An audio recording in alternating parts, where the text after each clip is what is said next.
My name is Edith Barra, and I'm 77 years old.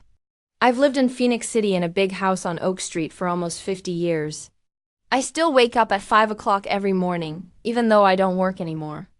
It's just a habit from when I used to teach elementary school. My legs aren't as strong as they used to be. Arthritis is making sure of that. But I still go to the kitchen first to enjoy a quiet cup of coffee before anyone else wakes up. This is the house my husband, Harry, and I bought when he got a better job at the steel mill. I remember how excited we were about everything. The wood floors, the wide windows, the big porch. Harry said our kids would have plenty of space to run around. We only had one child, Hayden. The doctor said we couldn't have any more, so I accepted it. I put all my love into our only son. Maybe that was a mistake. Sometimes too much love can be overwhelming. When Harry died 12 years ago, the house became mine. Hayden was married to Laurel then and working as a manager at a car parts store. I didn't really like my daughter-in-law right away. She seemed cold and calculating. But a mother wants her son to be happy, so I kept quiet. When they had their first child, Bryce, they asked if they could stay with me. Just for a year, Mom.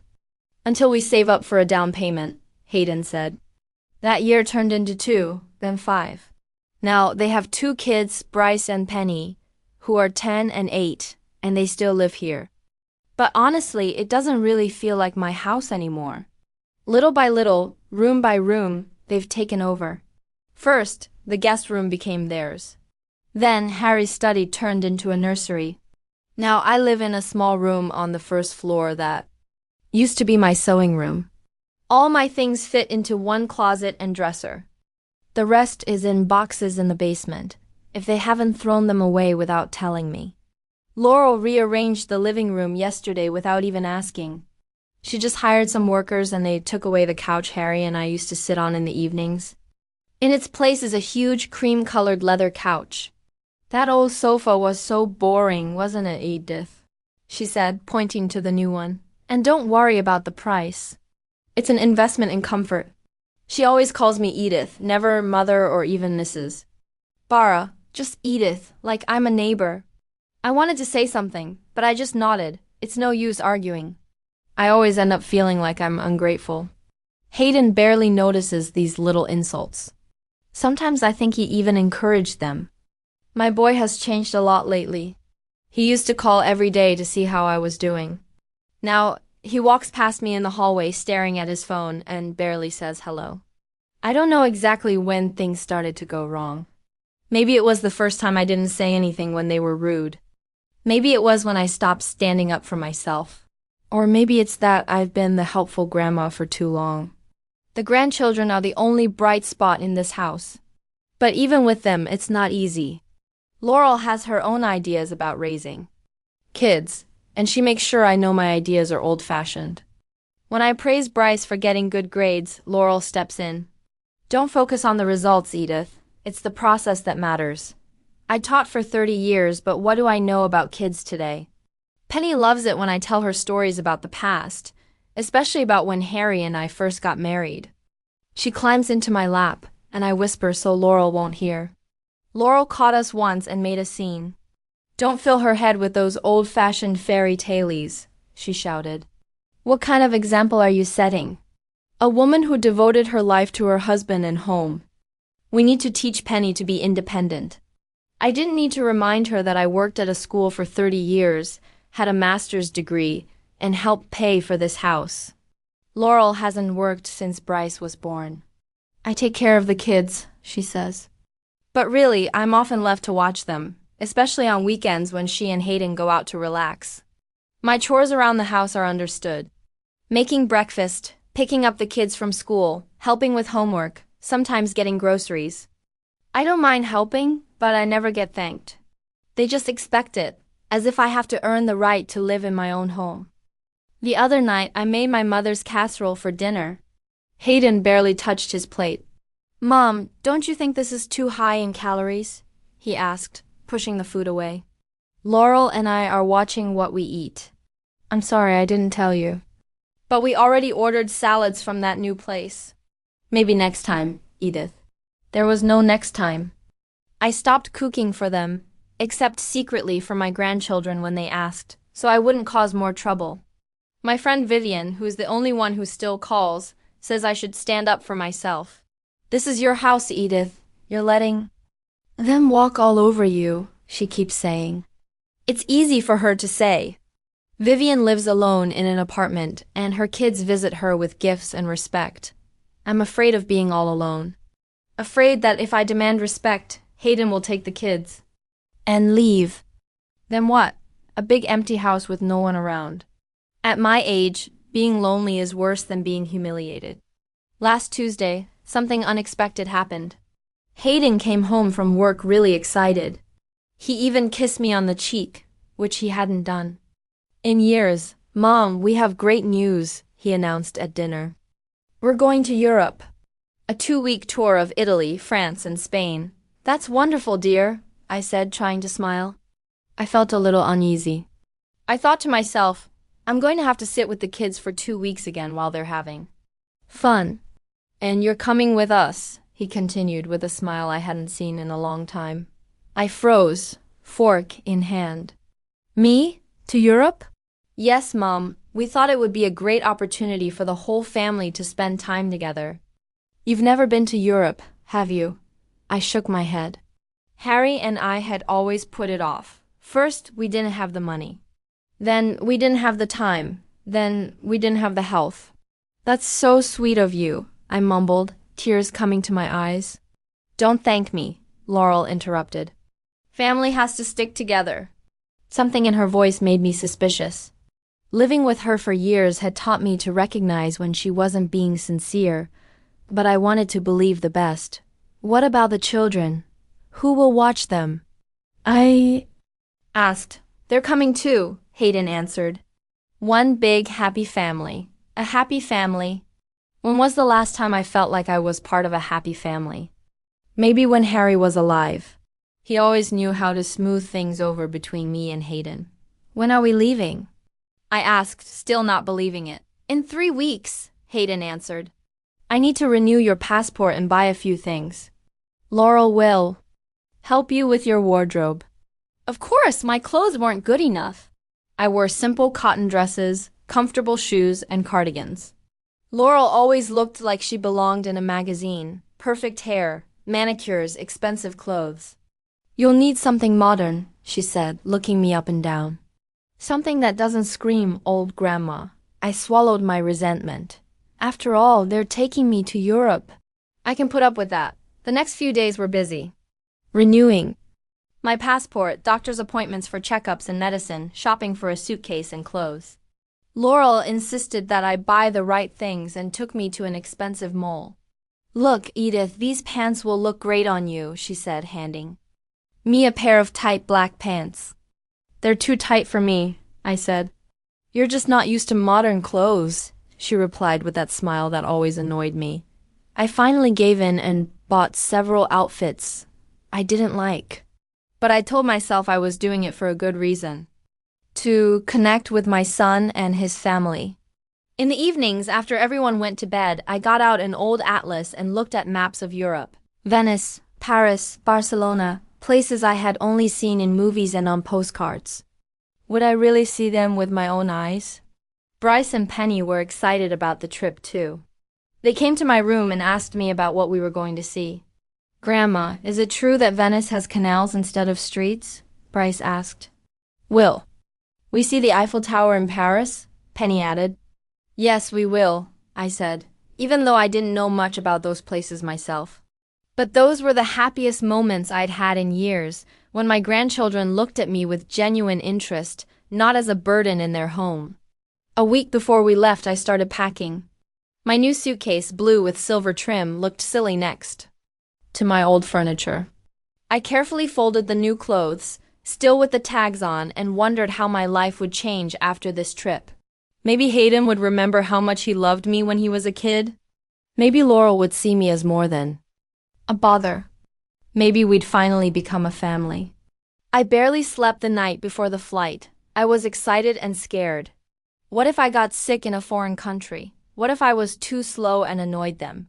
What if this trip was my last chance to fix things with my son, In the morning, when I came out of my room with my suitcase, Hayden was already loading things into the car. He looked annoyed. "Mom, you're late." "We said 6 a.m., he said, taking the suitcase from me. "I'm sorry, dear." "I was making sure I didn't forget anything," I replied. "I hope you packed all your medicine," Laurel interrupted. "We can't waste time looking for pharmacies in Europe." "Yes, it's all here." I patted my travel bag. In the car, I sat in the back with the kids. They were sleepy but excited. Bryce was holding the new tablet they bought for the trip. Penny was cuddling the stuffed cat she'd had since she was 3. As we drove to the airport, I watched the houses and trees go by and thought, maybe this trip will be the beginning of a new chapter in my life. Maybe I'll finally feel needed and loved again. How wrong I was. Rome was hot and crowded. I'd never seen so many people from different countries speaking different languages. The airport was chaotic with people, screaming kids and announcements. In Italian, English, and languages I didn't understand. Hayden took charge.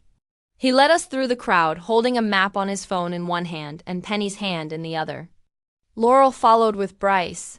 I trailed behind, trying to keep up and not get lost. My new suitcase kept getting stuck, and I had to stop to free it. "Mom, keep up," Hayden said impatiently when I fell behind again. "We're going to miss the shuttle." I hurried, my heart pounding. I hadn't slept well on the plane. I'd never flown so far before. 12 hours in a cramped seat had been hard on me. My legs were swollen, my back hurt, and I was dizzy from not sleeping. Our hotel was in the historic center of Rome, near Piazza Navona. It was small but nice, with a marble floor and an old staircase. The person at the front desk, a young Italian man who spoke perfect English, started checking us in. "We have 3 rooms," Hayden said. "One for my wife and me, one for the kids, and one for my mother." The receptionist checked the computer and nodded. "Yes, I see the reservations. We have 2 rooms with a view of the square, and one facing the courtyard." "How do you want to arrange them?" Hayden didn't even look at me. "My wife and I and the kids get the ones with the view. My mother gets the one facing the courtyard." I didn't say anything. It didn't matter where the rooms faced if you're in Rome, right? But I was already a little disappointed. Why didn't he ask what I wanted? When we got to the 3rd floor, the elevator was so small that only 4 of us could fit. So I went up by myself. Hayden gave me my key. "Your room is at the end of the hall, Mom. Laurel and I will be here, and the kids are across the hall. Get settled and rest. We'll meet downstairs in 2 hours for the tour." I nodded and dragged my suitcase down the long hallway. The room was tiny. A narrow bed, a small closet, a table, and a chair. The bathroom was so small I could barely turn around. The window faced a narrow space between buildings with vents and other windows. I sat on the bed and took a deep breath. "Don't be sad, Edith," I told myself. "You're in Rome." But I was tired and a little let down. After putting my things away, I took a quick shower and rested before the tour. The water was barely warm, but I felt a little better. I put on one of the new dresses and lay down on the bed. I fell asleep right away. A knock on the door woke me up. When I opened my eyes, I didn't know where I was for a moment. The knock came again. "Grandma, open up! It's us!" Bryce's voice said. I hurried to the door. My grandchildren were there, ready to go out, followed by Hayden, who looked annoyed. "Mom, we've been waiting for 20 minutes, he said, sounding angry. "Everyone's ready except you." "I'm sorry, dear." "I must have fallen asleep," I mumbled, smoothing my hair. "Give me 5 minutes. Hayden looked at his watch. "We're on a tour. We're already late." "Let's go ahead." "I'll catch up," I said. "Tell me where to go." "Mom, you won't find it. This is Rome, not Phoenix City," he said irritably. "Kids, wait for Grandma here. Mom and I will go downstairs. The guide is waiting. Catch up as soon as you can." He turned and left without waiting for me. The kids came into my room. "Grandma, Dad's mad," Penny said, sitting on the bed. "It's okay, sweetie.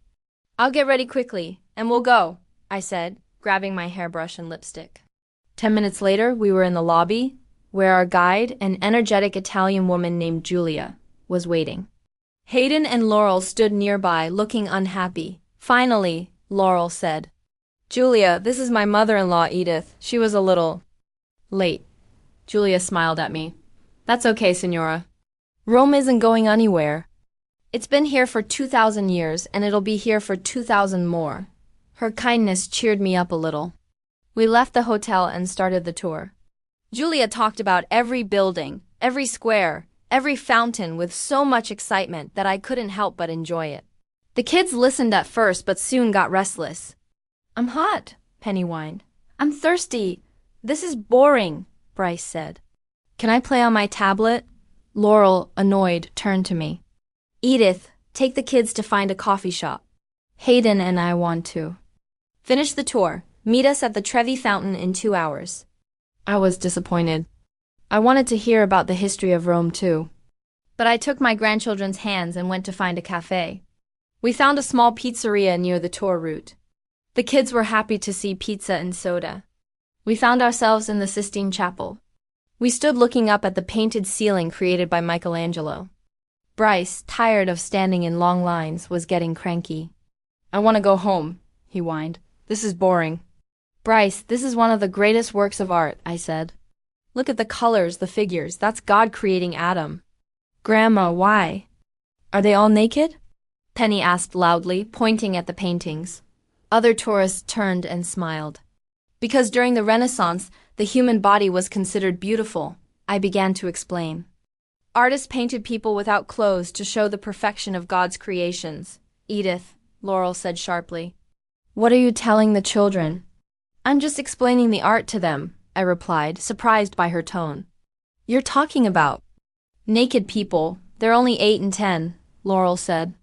"It's educational information. They're in a museum. They see these paintings. I don't want them thinking about nudity. We have our own way of teaching them." Hayden sided with his wife as usual. "Mom, please respect our parenting methods. If Laurel thinks it's not right, then it's not right." I was quiet, feeling ashamed. People looked at us because we were arguing. Julia, our guide, gently took the children to see something else. That evening, when we got back to the hotel, I tried to make things better with Laurel. I knocked on their room as Hayden took the kids to the pool. "Laurel, can I come in?" I asked when she opened the door. "Sure, Edith," she said, letting me in. Their room was twice as big as mine, with a balcony and a view of the square. "I wanted to apologize for today," I started. "I didn't mean to overstep."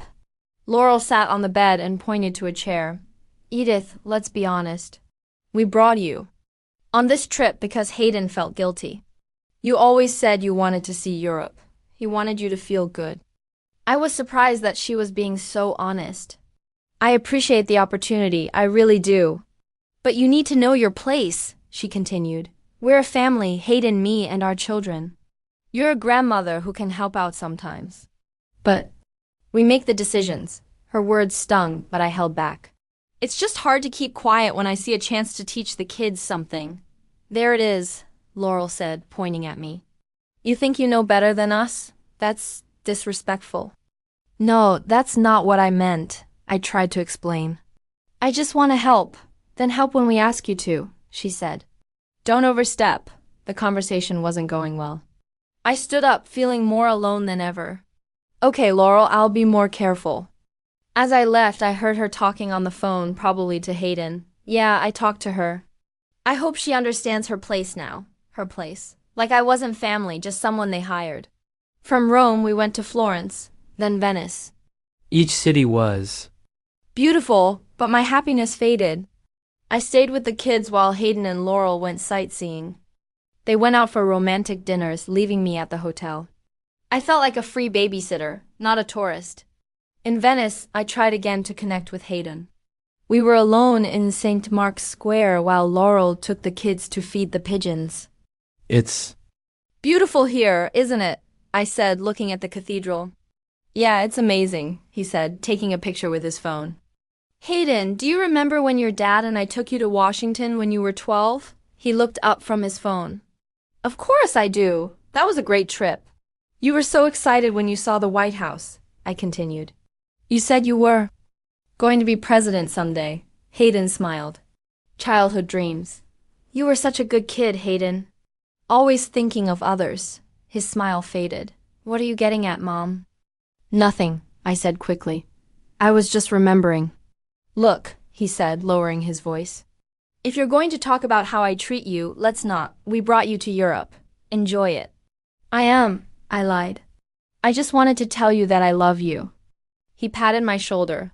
I love you too, Mom. Oh, look. Laurel's waving at us. Let's go. That conversation left me feeling sad. My son didn't want to talk about the past, about the way he used to be. He was different now, successful, confident, but cold, especially towards me. I thought about Harry a lot. What would he say about Hayden now? Harry always knew how to talk to Hayden, even when he was a teenager. Give him space, Edith, he'd say he needs to grow up. But I don't think even Harry would like the way Hayden was treating me now. The trip was almost over. After Barcelona, we'd spend 3 days in Paris and go home. I tried not to show how disappointed I was. I woke up every morning thinking, maybe today will be better. But every night, I knew nothing had changed. Paris greeted us with rain. We arrived early in the morning, wet from the taxi to the hotel, and everyone was in a bad mood. The hotel was old, with narrow hallways and squeaky floors, but it had charm. Old decorations on the ceilings, old furniture, views of the rooftops of Paris.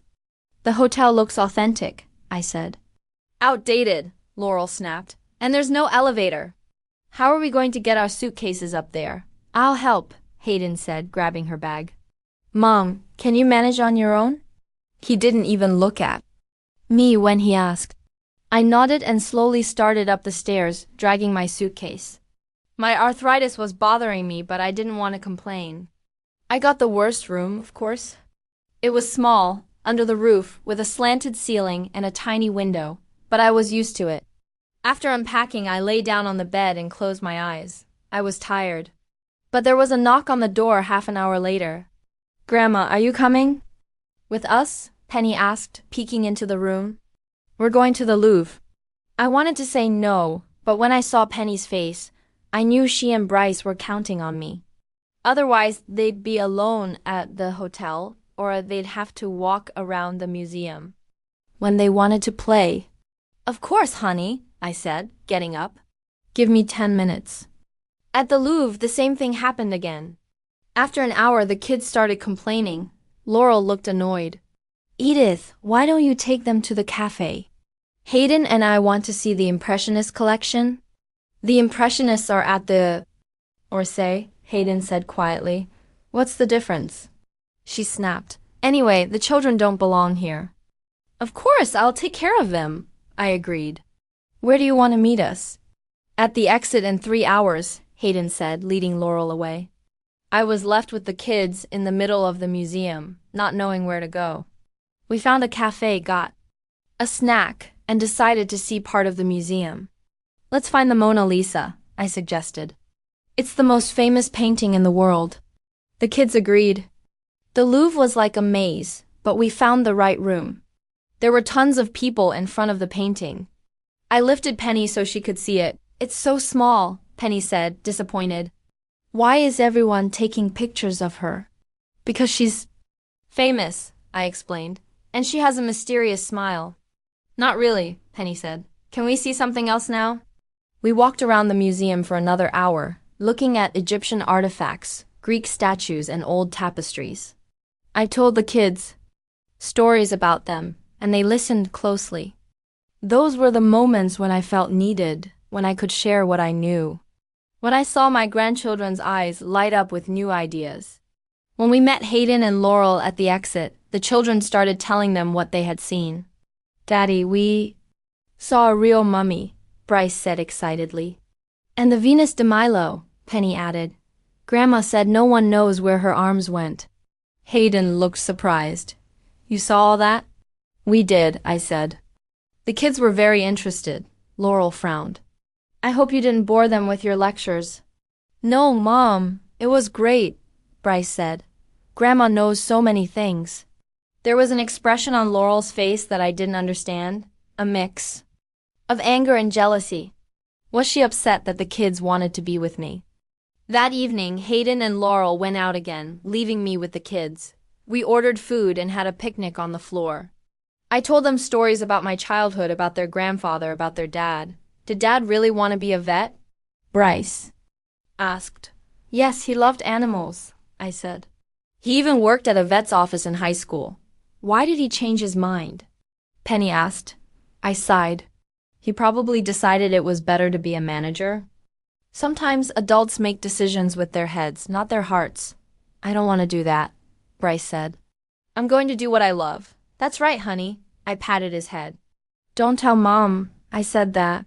She thinks I'm giving you bad advice. Why doesn't Mommy love you, Grandma? Penny suddenly asked. I didn't know what to say. What are you talking about, honey? Of course she does. No, Penny said. She always gets mad when you talk to us, and she tells Dad you're weird. I felt sad. Well, adults have complicated relationships, I said. But that doesn't mean we don't love each other. I love you, Grandma, Penny said, hugging me. And so does Bryce. I love you too, I said, hugging them back. After the kids were asleep, I went back to my room. It was about 10 p.m. Hayden and Laurel weren't back yet. I was exhausted. I took a bath to relax. The hotel had a cast iron bathtub. I filled it with hot water and got in. I heard voices. At first, I thought it was the neighbors, but then I realized they were coming from the vent in the wall. I was about to get out. When I heard my name, it was Laurel's voice. I don't know why you wanted to bring Edith. She's ruining everything. She's my mother, Hayden replied. What was I supposed to do? Leave her alone for 2 weeks. Why not? She's a grown woman. She could handle it, and she helps with the kids. Laurel scoffed. Helping? She's filling their heads with nonsense, and she's always undermining us. Did you see them talking about the museum today? It's like we didn't even have anything to do with it. You didn't want to go to the museum with them, Hayden said. That's not the point, Laurel said. She's trying to turn the kids against us. She's showing them you used to be better. She's manipulating them. There was a pause. I sat in the cooling water, afraid to move. You know, Hayden finally said, sometimes I think we should find her a nursing home. I gasped. A nursing home? My son wants to put me in a nursing home? I've been saying that for a long time, Laurel said. She's keeping us from living a normal life. She's a burden. We can't have friends over because she's always there. We can't have a romantic evening. Even on this trip, she managed to ruin everything with her whining. I didn't say it had to be right now, Hayden said. Maybe in a year or two when she's old. She's already old, Laurel said, and it's only going to get worse. Imagine how it'll affect the kids if we don't do something. Let's not talk about this now, Hayden said tiredly. Let's just enjoy Paris. Okay, Laurel agreed. But we're talking about this when we get home. The voices stopped, and I was alone in the bathroom. I didn't know how long I sat there. Something broke inside me. The last bit of hope was gone. A burden, that's what I was to them. Not a mother, not a grandmother, not family. Just a burden to get rid of. I got out of the tub, dried myself, and put on my robe. My hands were shaking. It was anger and pain. I sat on the bed and started thinking, what do I do? How can I live with them after what I heard? How can I look at my son, knowing he wants to put me in a nursing home, and then it hit me. I don't have to deal with this. I don't have to wait for them to decide my fate. I can do something. I turned on the light and got my purse. I counted my cash and credit cards. Then I opened the laptop that Hayden made me bring. I didn't use it much, but it was perfect right now. An hour later, I booked a flight to Phoenix City for the next morning. It was at 6 a.m., which was good. I'd leave while they were sleeping. No scenes, no explaining, just disappear like they wanted. I packed the important things. I left some of the clothes. I didn't like them anyway. Laurel picked them out. Then I wrote a note. Hayden and Laurel, I've decided to go home early. Don't worry about me. I'm fine on my own. Enjoy Paris. Edith.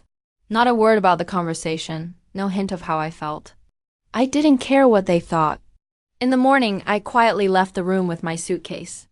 It was 5 a.m., the hotel was still quiet. I left the note at the front desk and went outside. Paris was waking up, bakers were opening their shops. Street cleaners were sweeping. I caught a cab to the airport. I stared out the window and thought I might never see this again. But I didn't care. Paris was ruined by what I heard. I checked in and sat down. I had an hour and a half before my flight. I got out my phone, but I didn't check for calls from Hayden. I called Vivian. "Edith," she said, sleepy. "Do you know what time it is?" "I'm sorry, Viv. I'm at the airport in Paris. I'm coming home." "What? What about your family?" "It's a long story. I'll tell you when I get back." "Can you pick me up at the airport?" "Sure, honey, but what happened?" "I figured it out, Viv. You were right about them. They don't think of me as family." I could hear the worry in her voice. "Edith, are you okay? Are you doing anything crazy?" "No," I said with a sad laugh. "I'm finally doing the smart thing." The flights from Paris to New York and then to Phoenix City were hard. I was tired. But every mile away from Europe made me feel stronger. When the plane landed, I knew what I was going to do. Vivian met me at the airport. She was the only one I trusted. We'd been friends for over 40 years. "Jesus, Edith, you look awful," she said, hugging me. "Come to my place. I'll make you dinner. And you can tell me everything." I felt safe at Vivian's apartment. I told her about the trip, the insults, the conversation. She listened, shaking her head. "What are you going to do?" she asked. "Sell the house," I said. "It's my house. Harry and I bought it before Hayden was born. When my husband died, it was all mine. I'm going to sell it and start over." "What are you going to do on your own?" "Get an apartment or buy a small house. I have savings, my pension, and the money from the house." Vivian thought. "Are you sure? That's a big decision." "I'm sure," I nodded. "I can't live with people who think I'm a burden, who want to put me in a nursing home, who don't like me." "Okay," Vivian said. "Let's do it. We'll call a realtor tomorrow." I stayed with Vivian, not wanting to go back to the house. We met with Nancy, a realtor who sold houses in our neighborhood. "Your house is great," she said. "It's a good neighborhood. I think we can sell it quickly." "How quickly?" I asked. "About a month and a half." "But your son and his family live there." "Yes, but the house is mine," I said. "In that case, we have to give them notice to leave. By law, it's at least 30 days. I nodded. "Do what you have to do. I want everything legal." After the realtor, we saw a lawyer who said I could sell the house and helped write the notice for Hayden and Laurel. "What about their things?" the lawyer asked. "If they don't leave, we could have problems." "Their personal things can stay. But the furniture and everything that was there before they moved in is mine." We also talked about a new place for me to live. Nancy showed me apartments in small houses in quiet areas. I chose a small house with a garden. It was smaller than our house, but it was for older people. "We can sign the contract now," Nancy said. "We'll finish the purchase after you sell your house." I agreed. Everything happened so fast, but every time I felt unsure, I remembered Laurel's words. "She's a burden." Then I felt stronger. The small apartment on the second floor smelled of lavender.